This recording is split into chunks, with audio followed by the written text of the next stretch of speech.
Estamos falando ao vivo da Rua dos Andradas, que fica no centro de Santa Maria, Boate Kiss. Infelizmente, as informações não são nada boas.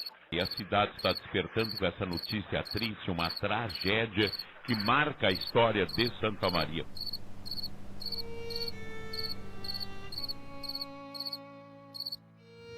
A tragédia que parou o Brasil. Já se passaram 8 anos, mas o caso do incêndio da Boate Kiss jamais será esquecido. E no local só restaram homenagens daqueles que perderam seus entes queridos. Eu sou a Viviane e vou contar essa história para vocês. O incêndio da Boate Kiss foi uma tragédia que matou 242 pessoas e feriu 680 outras em uma boate na cidade de Santa Maria, no estado brasileiro do Rio Grande do Sul. A tragédia aconteceu na madrugada do dia 27 de janeiro de 2013 e foi provocada pela imprudência e pelas más condições de segurança do local. O acidente foi considerado a segunda maior tragédia no Brasil, em números de vítimas em um incêndio, sendo superado apenas pela tragédia do Gran Circus norte-americano, ocorrida em 1961, em Niterói, que matou 503 pessoas e teve características semelhantes às do incêndio ocorrido na Argentina em 2004. Na discoteca República Cromanon, classificou-se também como a quinta maior tragédia da história do Brasil, a maior do Rio Grande do Sul, a de maior número de mortos nos últimos 50 anos no Brasil, e o terceiro maior desastre em casas noturnas no mundo. Procedeu-se uma investigação para a apuração das responsabilidades dos envolvidos, dentre eles os integrantes da banda, os donos da casa noturna e o poder público. O incêndio iniciou-se um debate no Brasil sobre a segurança e o uso de efeitos pirotécnicos em ambientes fechados com grande quantidade de pessoas. A responsabilidade da fiscalização dos locais também foi debatida na mídia. Houve manifestações nas imprensas nacionais e mundial, que variaram de mensagens de solidariedade a críticas sobre as condições das boates no país e a omissão das autoridades. O inquérito policial apontou muitos responsáveis pelo acidente, mas poucos foram denunciados pelo Ministério Público à Justiça. O inquérito policial militar, por sua vez, foi condescendente com os bombeiros envolvidos no caso. A Justiça instaurou um processo e começou a ouvir depoimentos como preparação para o julgamento. Porém, os sobreviventes e parentes dos mortos receavam que a impunidade fosse a tônica do evento criminoso. A festa Aglomerados iniciou-se às 23 horas de 26 de janeiro de 2013, sábado, na Boate Kiss, localizada na Rua dos Andradas, no centro da cidade de Santa Maria. A reunião foi organizada por estudantes de 6 cursos universitários e técnicos da Universidade Federal de Santa Maria. 2 bandas estavam programadas para se apresentarem à noite. Estimou-se que entre 500 a 1.000 pessoas estariam na boate. Eram na maioria estudantes, uma vez que, como descrito, ocorria uma festa da UFSM, dos cursos de Pedagogia, Agronomia, Medicina Veterinária e Zootecnia. Por volta das 2h30 da manhã do dia 27 de janeiro, durante a apresentação da banda Gurizada Fandangueira, a segunda banda a se apresentar na noite, um sinalizador de uso externo foi utilizado pelo vocalista da banda. O sinalizador soltou faíscas que atingiram ao teto da boate, incendiando a espuma do isolamento acústico, que não tinha proteção contra fogo. Os integrantes da banda e um segurança chamado Zezinho tentaram apagar as chamas com água e extintores, mas não obtiveram sucesso. Em cerca de 3 minutos, uma fumaça espessa se espalhou por toda a boate. No início do incêndio, não houve comunicação entre os seguranças que estavam no palco e os seguranças que estavam na saída da boate. Esses, então, não permitiram inicialmente que as pessoas saíssem pela única porta do local, por acreditarem tratar-se de uma briga. A casa funcionava através do pagamento das comandas de consumo na saída, o que levou os seguranças a também pensarem que as pessoas estavam tentando sair sem pagar. Muitas vítimas forçaram a saída pelas portas dos banheiros, confundindo-as com portas de emergência que descem para a rua, que de fato não existiam na boate.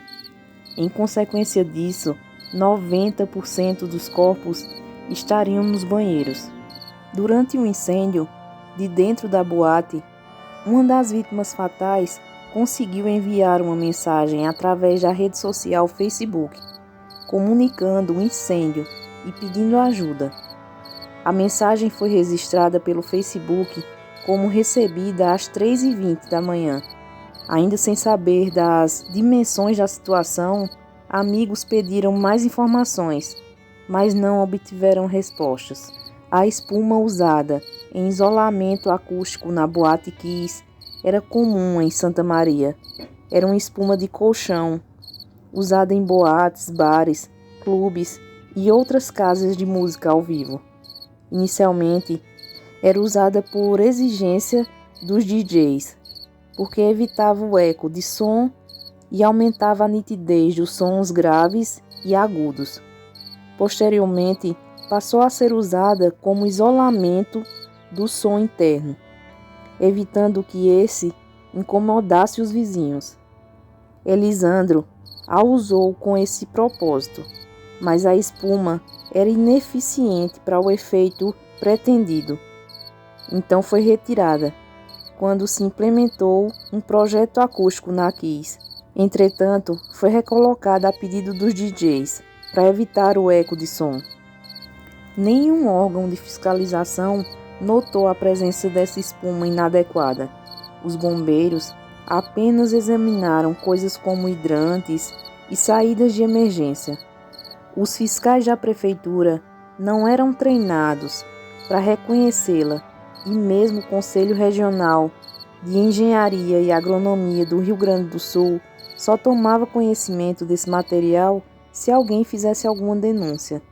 Após o incêndio, os catadores de lixo da cidade encontravam enormes quantidades de espuma jogada fora pelas demais empresas que o adotavam. 2 deles disseram ter coletado 50 sacos para vender às recicladoras, pois esse tipo de espuma se tornou um símbolo de morte para o público. O artefato usado pela banda é conhecido como Sputnik. Segundo a Associação Brasileira de Pirotecnia, deve ser usado em ambiente externo e solta faíscas que chegam a 4 metros de altura, mais do que a altura do teto da boate. Ele deve ser colocado no chão para ser aceso. Libera uma grande quantidade de fumaça e as pessoas devem ficar a pelo menos 10 metros do artefato. É proibido usá-lo em locais fechados e próximo a materiais inflamáveis. Custa cerca de 4 a 5 reais e geralmente se usa nas festas de fim de ano. O cianeto, apontado por um laudo técnico como a causa da morte dos estudantes, é uma substância encontrada na natureza e também é um produto da atividade humana. Dentre seus usos caseiros e industriais estão fumigação de navios e edifícios, esterilização de solos, metalurgia, polimento de prata, inseticidas, venenos para ratos, etc. A população está exposta por causa da fumaça dos automóveis, pelos gases liberados pelas incineradoras e também por causa da fumaça resultante da combustão de materiais contendo cianetos, como os plásticos. As pessoas mais expostas são metalúrgicos, bombeiros, mineiros, operários de indústria, de plástico e etc. O organismo consegue neutralizar o cianeto, combinando-o com enxofre, para formar tiocianato, que é eliminado na urina. Se a quantidade é demasiada, o cianeto excedente se une à enzima citocromo, causando privação de oxigênio para as células. A morte acontece por parada cardíaca e respiratória, uma vez que o cérebro e o coração são órgãos vitais, que dependem de muito oxigênio. O tratamento consiste em administrar oxigênio a 100% e usar antídotos como o nitrito de sódio, composto de cobalto. O caso da Boate Kiss foi uma grande sequência de erros e omissões do poder público. Um documento precário emitido pelos bombeiros foi usado como plano de prevenção e combate a incêndio em 26 de junho de 2009. Apesar das fragilidades desse documento, o primeiro alvará de incêndio foi concedido pelo Corpo de Bombeiros em agosto de 2009, com vigência de 1 ano. A boate começou a funcionar em 31 de julho de 2009, somente com a válvula de incêndio, sem o alvará de localização da Prefeitura, só emitido em 2010, a agosto de 2011. A Kiss ficou sem o alvará dos bombeiros, e só foi renovado em 19 de agosto de 2011. Na data do incêndio, o alvará estava novamente vencido. A engenheira responsável disse ter elaborado o plano conforme uma planta baixa em 2009, mas não acompanhou a execução das obras. A boate foi notificada para fechar as portas em 1º de agosto de 2009, devido à falta do alvará de localização. Em vez de ser fechada, a boate foi somente multada, pelo menos 4 vezes, entre agosto e dezembro de 2009.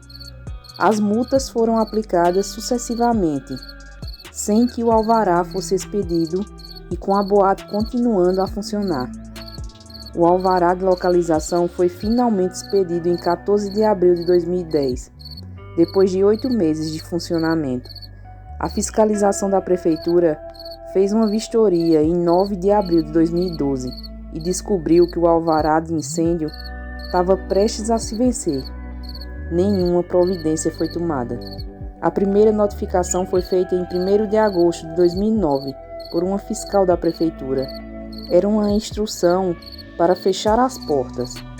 Nestes termos, cessar as atividades até a regularização junto ao município e apresentar alvará no prazo de 5 dias, a contar da data da notificação. A empresa continuou funcionando e a mesma fiscal retornou em agosto, aplicando a primeira multa em 8 de setembro de 2009. Um mês depois, em 7 de outubro, a boate seguia aberta, sem alvará e sem interdição, tendo sido aplicada a segunda multa. A terceira multa foi aplicada em 27 de novembro de 2009, depois de os fiscais verificarem que a boate continuava em operação no dia 10 do mesmo mês. E a quarta multa foi aplicada em 11 de dezembro de 2009, devido ao descumprimento à notificação original. Mas a casa noturna não sofreu a lacração. As investigações incluíram um inquérito policial, um processo judicial e uma comissão parlamentar de inquérito. Pois é, pessoal, apesar de tantos processos, nada foi feito e a tragédia aconteceu. Deixe aí nos comentários se vocês se lembravam dessa tragédia. O nosso vídeo agora vai ficando por aqui. Fiquem todos com Deus e até a próxima. O meu irmão foi uma das vítimas. Ele trabalhava lá como gerente do bar e ia fazer 30 anos 2 dias depois do incêndio. Faltavam só 2 meses para minha sobrinha nascer.